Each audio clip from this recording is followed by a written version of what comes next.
और ये सारे सेवा के काम दया भाव से नहीं चलते।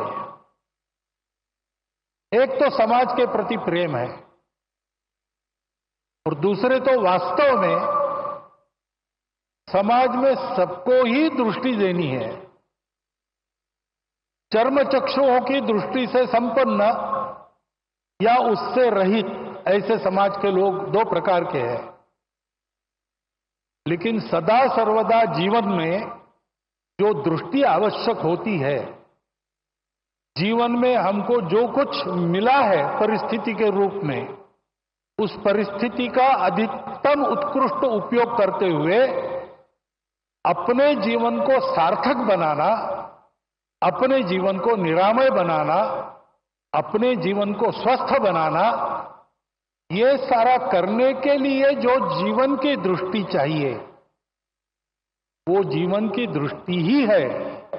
और उस जीवन के दृष्टि का सारा उसमें वर्णन है सेवा।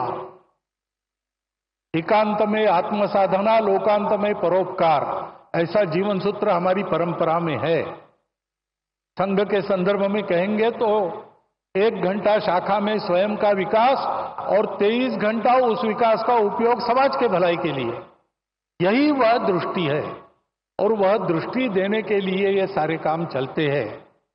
ये सारे काम इसी दृष्टि से चलते हैं, इसलिए उत्तम चलते और ऐसे ही उत्तम चलते रहेंगे।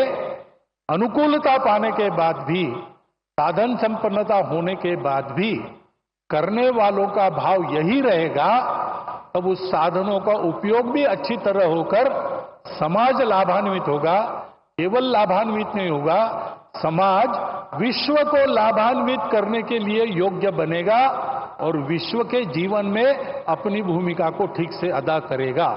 इन सारे सेवा कार्यों से यही हो, इस इच्छा से स्वयंसेवक काम कर रहे हैं।